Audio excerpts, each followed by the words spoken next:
Hello, everyone. Today we are going to be talking all about graphing quadratics in standard form. Before we get into that, though, if you guys could pause the video, because I would love it if you guys would try the Ignite at the top of the page. Pause your video now and give it a shot. All right, answers are up. Your vertex on this one, that is the highest or lowest point on the graph.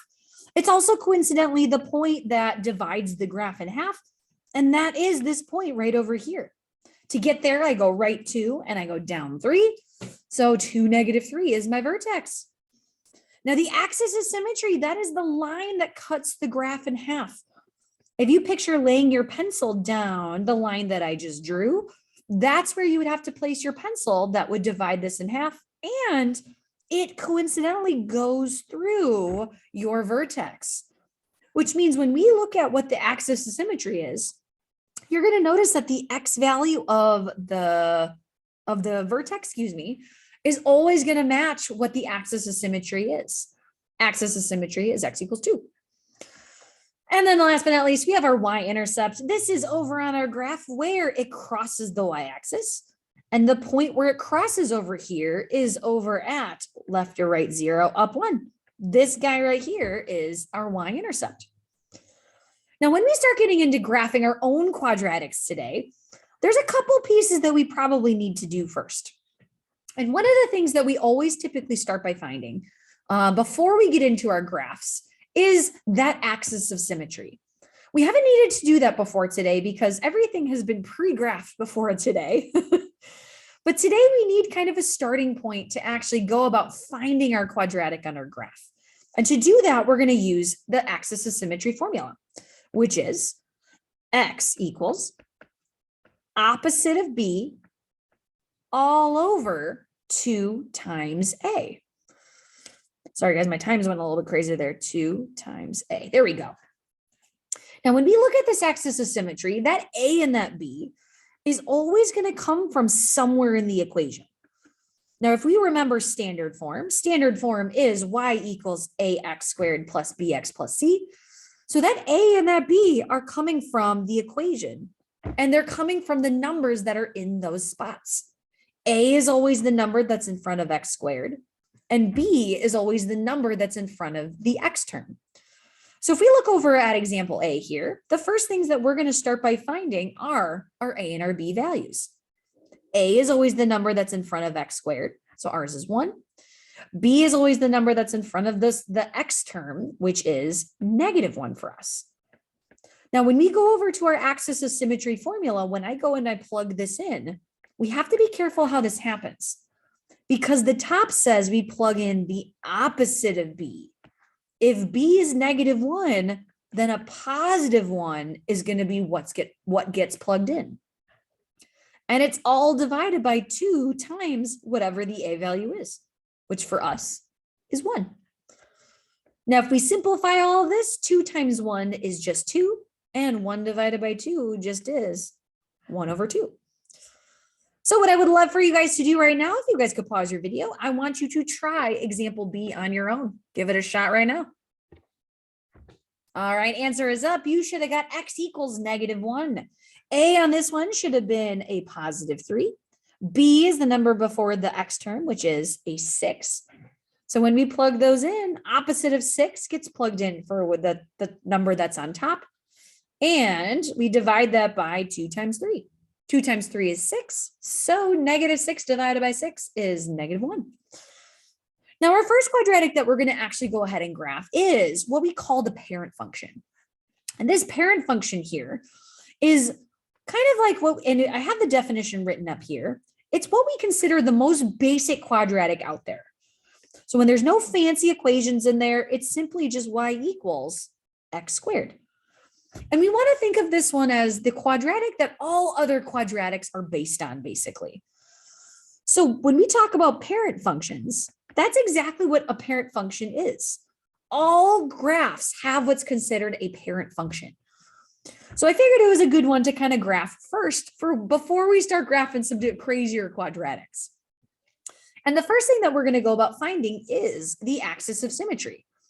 Now we can do this 2 ways. One of the ways we can do it is to actually use our axis of symmetry formula.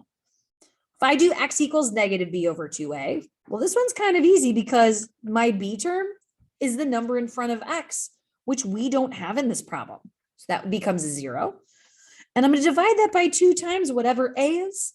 A in this problem, the number in front of x squared is 1. So if I take 0 divided by 2, we get our axis of symmetry, which ends up being 0. Now that's going to essentially help us for when we go to my table here, because now we actually want to go to our graphing calculator and we want to see what this is going to end up looking like. All right, so I pulled up my graphing calculator here, and we're going to start by going to the y equals button. And this is going to be where we're essentially going to type in our equation. So my X key is the button that's to the right of the alpha key. And we're going to then tap the squared button, which is the button right above the log key on the left-hand side over here. Now to get the actual picture, I'm now going to tap graph. And you should see our quadratic pop up right here. If you see anything weird, remember if you click second zoom, or not zoom, sorry, just zoom. Sorry, guys. If you just hit zoom and go down to option number 6, zoom standard, if you click enter, this will bring your graph back to its nice 10 by 10 grid. But what's really cool is if we want to look at the table of this graph, the table is where we're going to actually see all of the points that we're going to need. So if I hit second graph, that's going to give me my table. And these are all of the points that we're going to plot when we actually fill in the graph for this guy. Now, what's cool is that this also is going to lead us into the second way of finding our vertex. And that is we want to look for the value in the table where all of my y values are the same on both sides. And if you look at 0, 0, now we know our axis of symmetry is 0. So that's why I kind of knew to look here. But if I look at the y column, you'll notice that if I go 1 up from that and 1 down from that, it ends up being the same. 1 up is 1, 1 down is 1, 2 up is 4, 2 down is 4, 3 up is 9, 3 down is 9. If it's the same on both sides, that's also a case that we actually have found what our vertex is. Now, some of these points, what I'm going to do right now is I'm going to actually put those in on my table. So the next thing that I'm going to do is I'm going to pull up my notes for a second. And I'm going to fill in that table in the table that we see in the notes. So I'm going to plug in 0, 0. That's my vertex. We got negative 1, 1, negative 2, 4, 1, 1, and 2, 4. And those are the points now that I'm going to go over to the right, and I'm going to go ahead and graph. So 0, 0 is right here. Negative 1, 1, negative 2, 4, 1, 1, and 2, 4. Now we want to make sure when we fill this in that it is not a V. It is truly a U-shaped graph. So I'm going to round it at the bottom, come back up and through, and then I'm going to add my arrows. Now my vertex right here is at 0, 0. The part C question here asks us, is this a max or a min? Maximum means that it's the highest maximum point on the graph, the highest point on the graph, which we don't have. We have a lowest point. So our graph is going to be just down at 0. Now to find my x-intercepts and y-intercepts, this one is actually pretty nice. If we look at our table, and you can do this in your calculator, or you can look at the one that you see on the notes, the x and y-intercepts are where you cross your axes, which this one's a little bit odd because if I look at my graph right now, we cross the x-axis at 0, 0, and we cross the y-axis at 0, 0. So what that means, this one's a little bit odd. This doesn't happen all the time. But for my parent function, my intercepts, that's my only intercept for both of them. It's the only point where I actually cross any of my axes. Now that's not always going to be the case, but for the parent function, it just ends up being the same. Now, what I want you guys to do is in your graphing calculator, we're going to now go and we're going to type in part B, and we're going to see what my next one is going to look like. So we're back to our graphing calculator. I'm going to go to my y equals button. I already have the x squared typed in, so I'm just going to tack on the rest of the equation. I'll clear up my buttons so you can see which ones I'm going to press. But I'm now going to type in minus 2 x, and then it's -2. So we got our new equation typed in. Now I want to go up and I want to see the picture of this. I'm going to tap graph, and I can see that my graph is kind of shifted over and down a little bit from where the parent one was. Now to actually get our points, if I hit second graph, that's what's going to pull up my table. Now I could have found my axis of symmetry by hand, but I can also just look in my table, because if I look at 1, -3, my y values are the same on both sides. That means that has to be my vertex, and 1 has to be my axis of symmetry. So my axis of symmetry is going to be x equals 1. And my vertex here is going to be at 1, -3. Now, in terms of graphing, I'm always going to look for you guys to graph the vertex. So that's one of the points that I have to include in my table. And I'm just going to do the 2 on either side. So we got 0, -2, and we got -1, 1.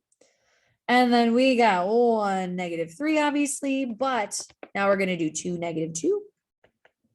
And my next one is going to be 3, 1. So all I did right now, guys, is I just wrote those on my actual table. And pulling back up the notes, you can see that all I did was fill in the table, and then I wrote down the axis of symmetry and the vertex. Now we can go over here and we can plot these guys. If I go right 1, down 3, or left or right 0, down 2, left 1, up 1. Then we got 2, -2, so right 2, down 2, and then 3, 1 was our last point. So we can go in here and I can kind of view my graph, fill in my arrows, and now we can answer the last 2 questions. Now, does this graph have a maximum or a minimum? This graph, kind of like the parent function, actually has a minimum. We reach, oh, I just erased it all, but we reached a lowest point on this one. So because we have a lowest point, that means this graph also has a min.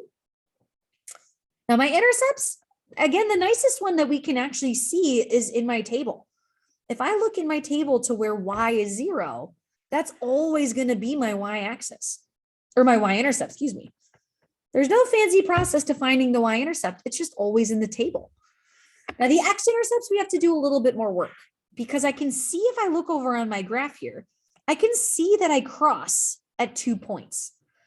But in my table over here, there was no y values that were 0. So that means we need to go back to our graphing calculator and we need to use a different process. So if I go to my graphing calculator, if you want to see the graph of this guy, we could see that on the screen now. But we're going to use a different menu now. If you hit second, trace, in this menu, your calculator calls x-intercepts zeros. So we want to choose the 0 feature, which you can do by either hitting enter or just pressing the number 2. I always just hit enter. And then you're going to see this little star kind of pops up. And if you press the left and the right arrows, you'll see that it moves. Up and down actually does nothing for us. But what we want to do is we want to move that little cursor over to one of the intercepts. So I'm closest to the X one. I'm just going to start on this one. Okay. And what we're going to do is we're going to answer the questions on the screen.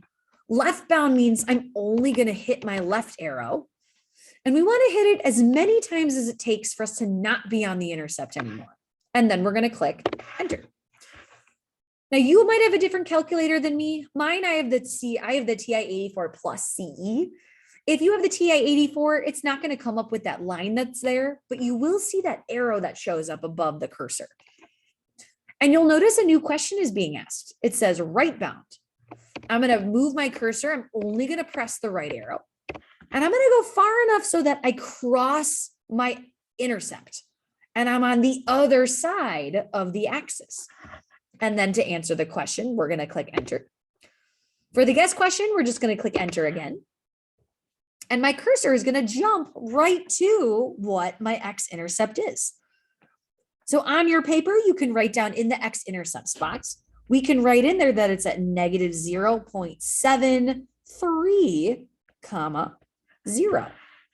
You don't need all of those decimal points. Most of the time, we're always going to round to 2 decimal places. Now, I do have another intercept on the right side of the graph. So I'm going to do this process again. I'm going to go second trace, number 2, 0. That little cursor, I'm going to move and press, oh, I need to move it to the right, over to the intercept.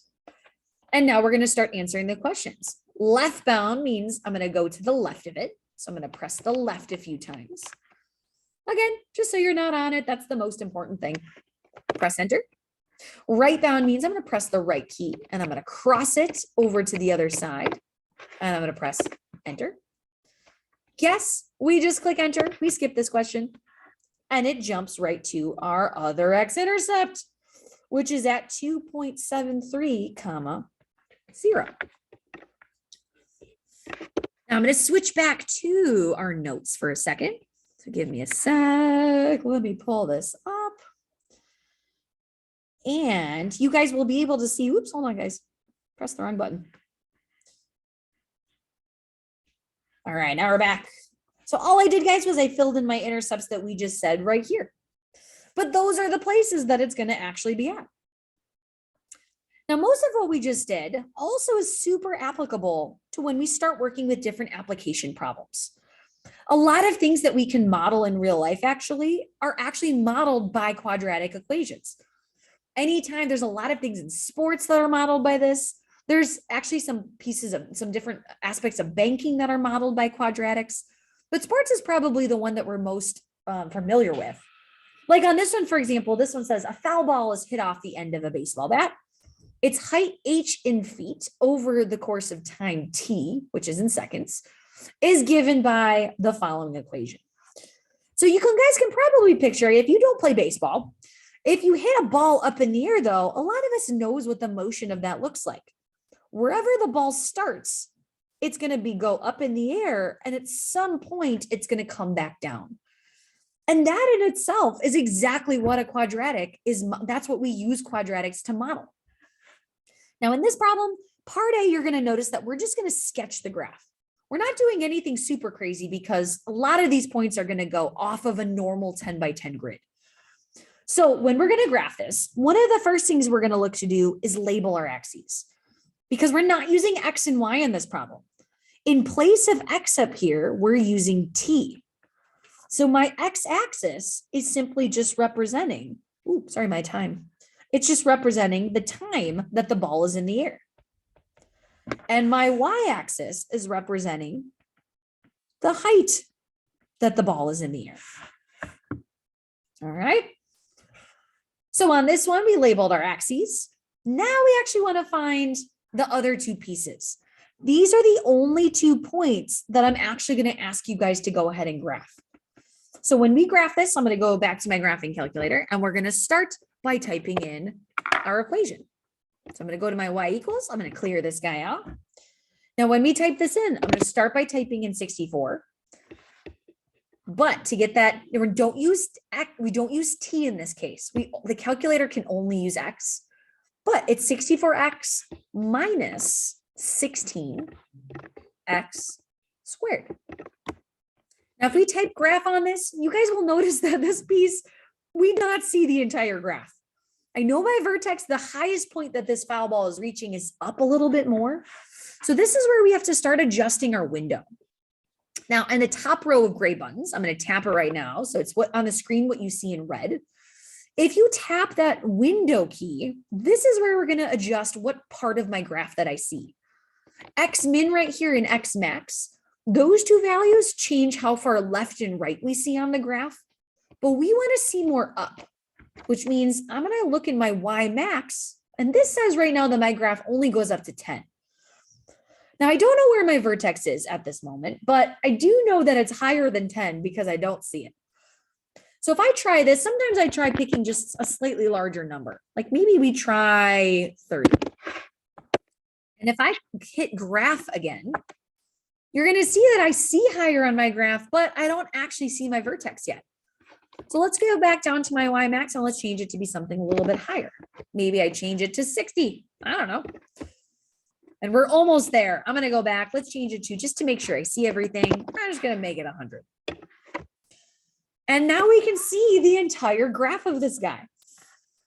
So to find my vertex here, we can look at my table.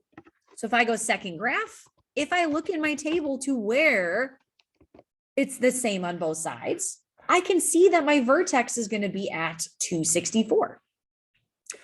So when we go back, if I'm going to pull up now we're going to go back to the graphing calculator or go back to the notes page. And now I'm going to plot those points. So I know for a fact now, I'm just going to kind of ballpark it. If you look in the table there, you guys can see that if we plot some of the other points, 0, 0 was where this graph was, where this ball was starting. And then the ball went up and reached my vertex up here. We knew that it was at 264. Now the other parts, we have my left x-intercept that was at 0, 0. The other point that it asked us for was the other x-intercept was at 4, 0. Now, on the questions to the side, it says, what is the vertex and what does it represent? In this problem, it just means that these numbers, it just means that we can actually apply time and height to those. After 2 seconds, our ball is up. After 2 seconds, let's see, our height is measured in feet, which I can see up at the top up here. So I know that after 2 seconds, the ball is 64 feet in the air. That's what those two coordinates mean. Now, how high is the ball after 3.5 seconds? Now, here's where I'm going to show you guys one other feature in the calculator. So if we go back to our graph, here's where usually if we can look in our table, if I go to my table, second graph, the problem is that I need 3.5 and my table only counts by whole numbers. So what we're going to now go and do is we're going to go back to I'm going to go back to my graph, but I'm going to hit trace. Now, if you just press left and right, you'll see that it kind of jumps to some weird X values. Well, what's even more cool is that if you don't press any buttons other than an X value. So for example, we want to know what's happening at 3.5. So in your calculator, if I just type in 3.5, a little bar will pop up. And if you click enter, it'll actually tell you any other points that you wish to know. After 3.5 seconds, that ball is up at 28 feet. So the answer to question C in your notes, we would say, is 28 feet.